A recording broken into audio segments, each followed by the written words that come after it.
Optimus Futures, and today I wanted to talk about the price of oil that went negative. And I know there was a lot of facts that were thrown out there in the news and a lot of interpretations, but I thought it would really be interesting if we listen to this interview by Mr. Duffy and what he said about the negative price of oil. He was asked a few hard questions by the interviewers. I think he gave very good answers. I have a lot of good friends that are working at the CME. They are the nicest people that I've met. They've always been helpful in all the years that I've worked, and some of them we've known each other for many, many years. I don't always agree with the CME policies, but it's also a corporate company with shareholders, and recently they doubled the price of market data, increased it on professionals and retail. So like I said, I don't agree with them on everything, but I would tell you that, again, nice people working inside. They have very advanced technology, and they are the #1 derivative exchange in the world. So let's look and listen to Mr. Duffy and his interpretation of the negative price of oil.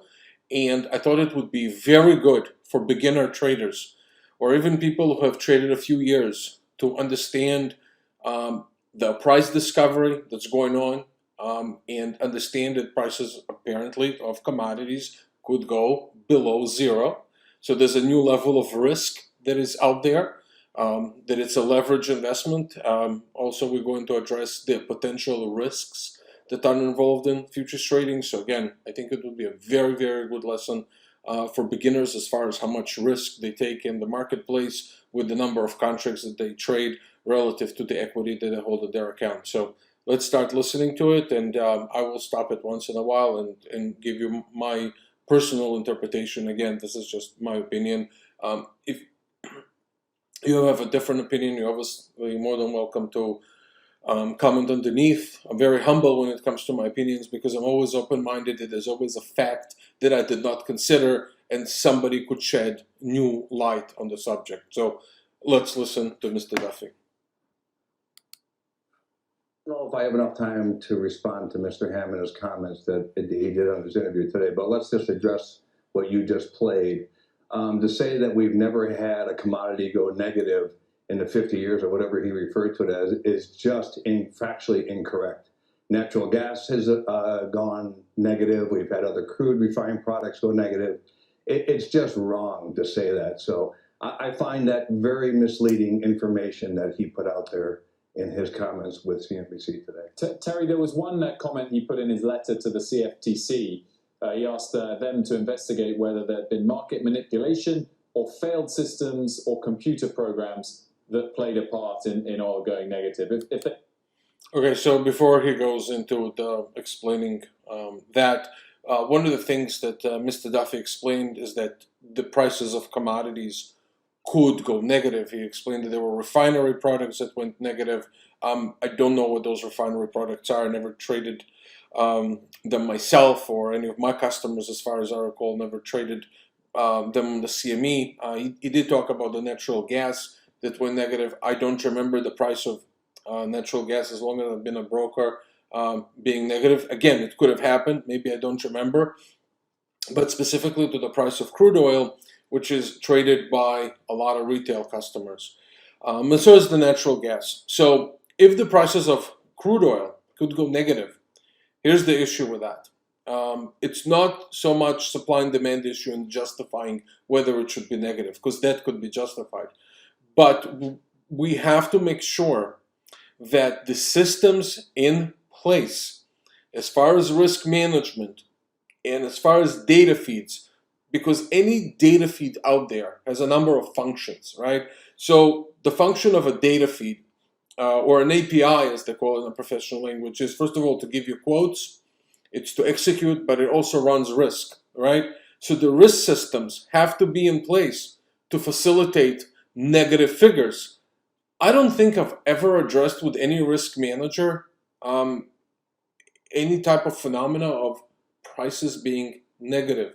which means for the retail customers that if you're trading on a certain commodity, on a certain platform, you got to make sure that that commodity, obviously, anything you trade, it could be gold, it could be oats, it could be soybeans or crude, you got to make sure that that platform can facilitate negative prices.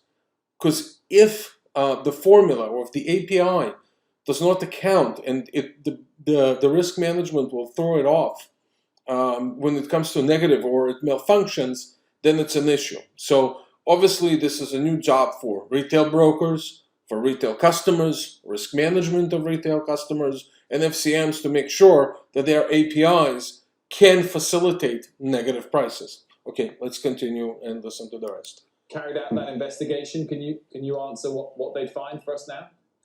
Well, listen, first of all, you heard from the chairman of the CFTC yesterday. He was on your show, and I listened to that very intently.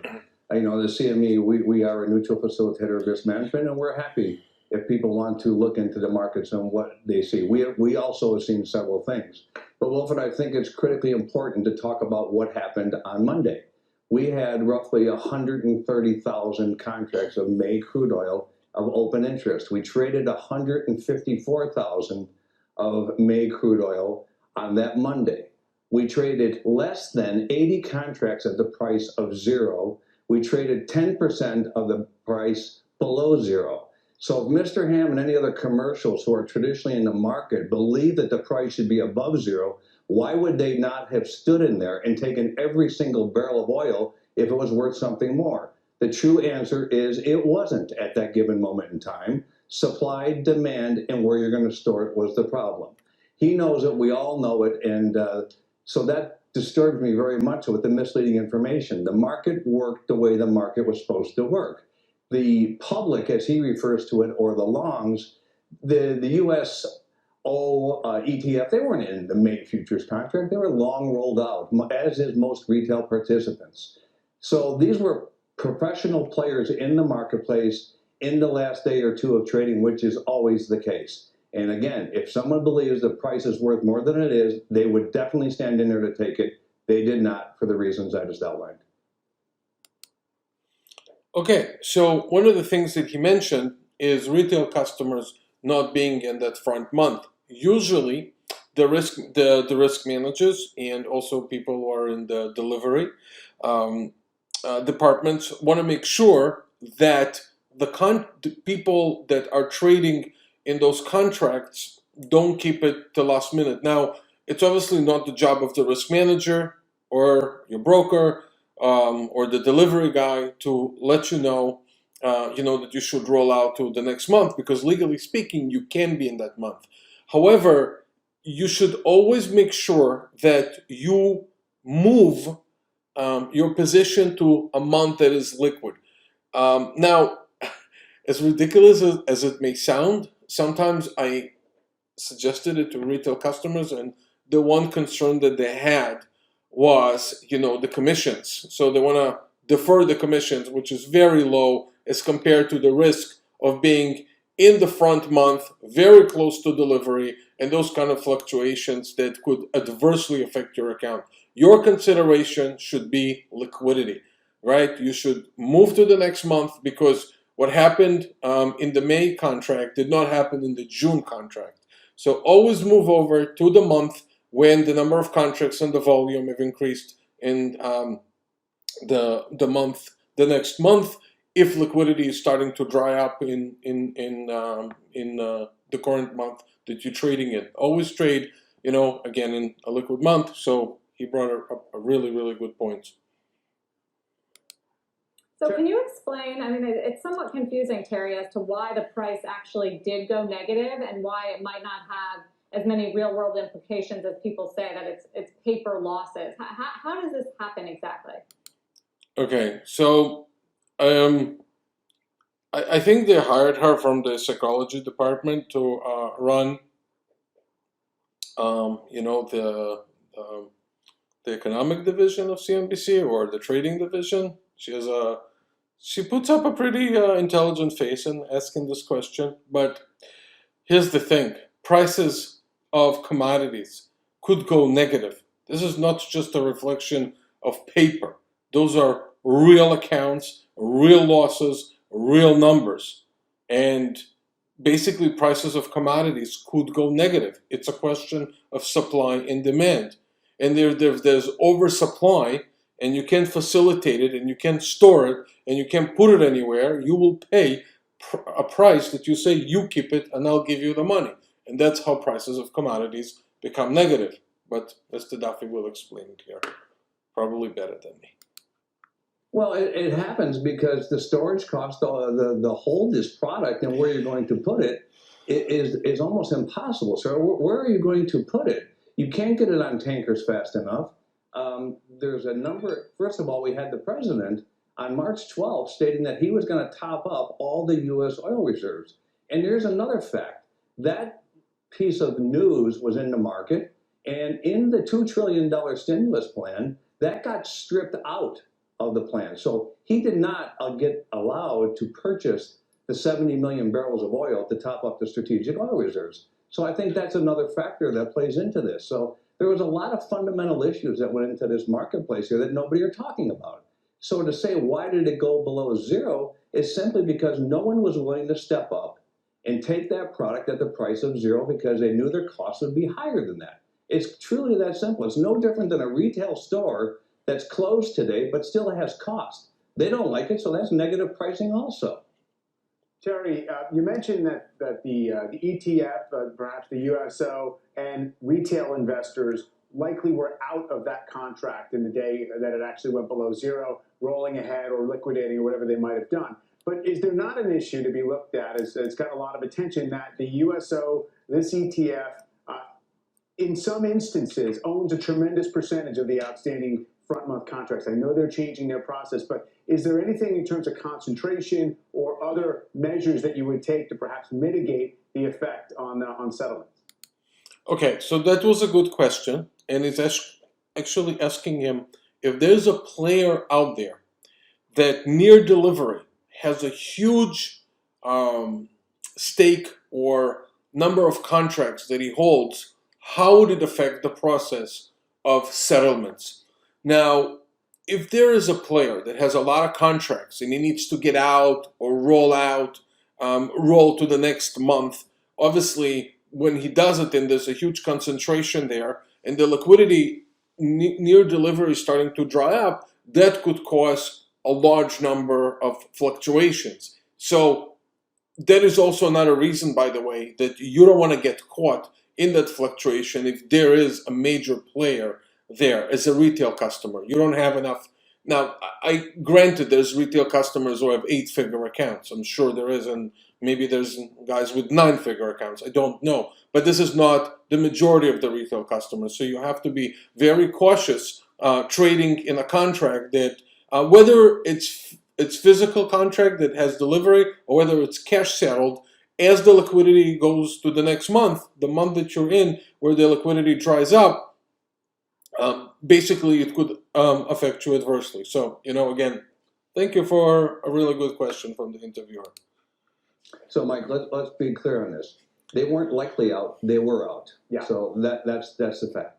Second of all, as you know, the USO ETF is not a tradable fund every single day. It's normally parked positions against the futures. So whether they're the claims of 15, 20, or 25% of the open interest, this is not tradable on a daily basis. This is just getting exposure to the marketplace.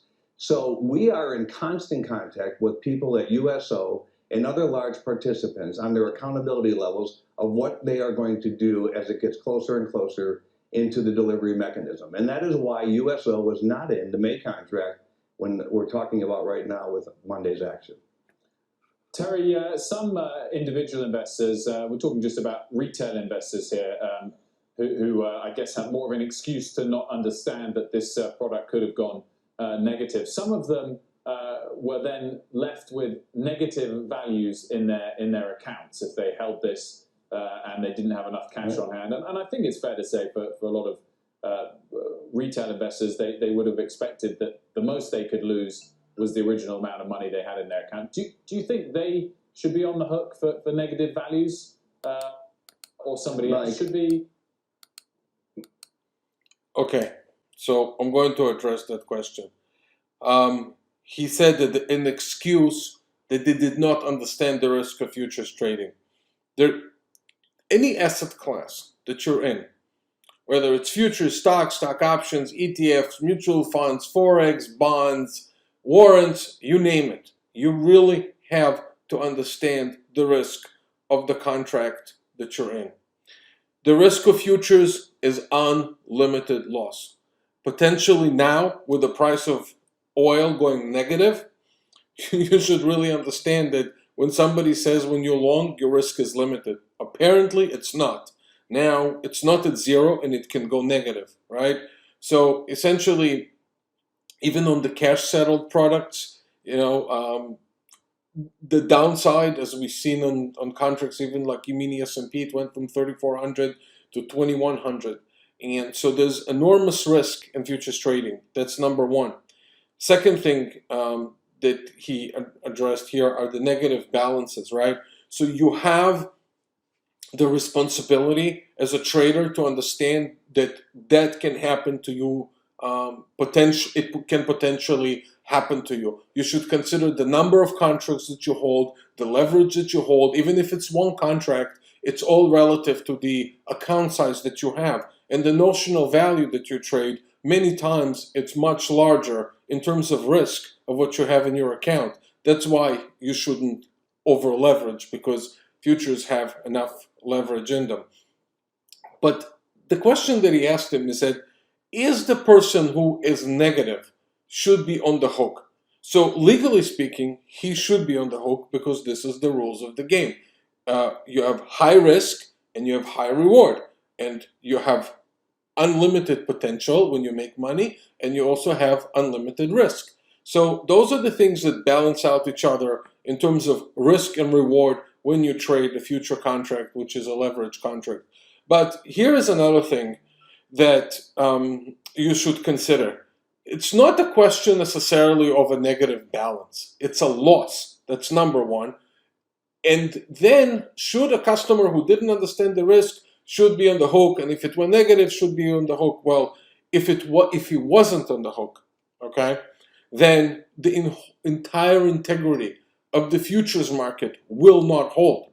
Which means that if somebody lost a lot of money, there could have been a potential short that made all this money. And you cannot come to the guy who made this money and say, listen, the guy with the short side, listen, he didn't feel like paying it because he has a negative balance or he lost. So, well, he's a very good looking guy, the interviewer, I'll give him that. But this was not a good question to ask the head of the CME. Now, the CME itself stepped up to help customers during the MF Global crisis. But most of the time, the risk falls truly on the FCMs and on the risk managers. And they trust that the people that they do business with, if they have negative balance, will come out of that, right? So for example, I'm an introducing broker. I work with FCMs. And obviously, if there's a negative balance, I have to collect it from a customer. And legally, we have the right to do that. So again, this whole thing is not to scare you out of the futures market, but just be realistic about the potential loss that can occur in that asset, right? So let's hear Mr. Staffy's response to that.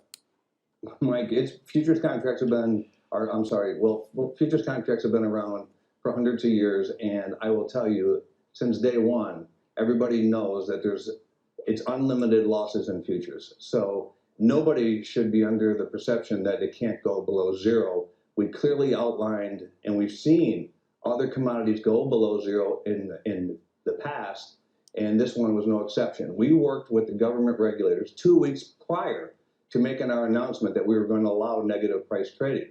So this was no secret that this was coming at us. We have to do things to allow the market to go to a price what is reflecting the fundamentals of the product. And the futures market worked to perfection. If you were a commercial short, which you should be short, you should be thanking the futures market for allowing you to stay in business, because that offset your losses against your cash positions. And the markets worked exactly the way they're supposed to. The small retail investors are somebody that we do not target. We go professional participants in our marketplace. But at the same time, they need to make sure they understand the rules, and it's up to their futures commodity merchants to make sure every customer knows those rules. Terry Duffy, thanks so much for joining us. Always appreciate it, particularly to clarify what's been going on over the last couple of days. Okay, so we can actually escape this and do it here. T-Mobile, taxes and fees. Okay, so taxes and fees. Yes. Okay, let's expand this. Are included. And right now, when you switch your All right, this is a little bit more of a happy picture, although that nose ring looks really hurtful. Anyway, what I wanted to tell you is this. One of the things that he mentioned was that he was in touch with regulators, and he said that they told the regulators that they would allow prices to go negative. The second thing that he said, look, they don't target the retail customers. So essentially, here's my thought on that.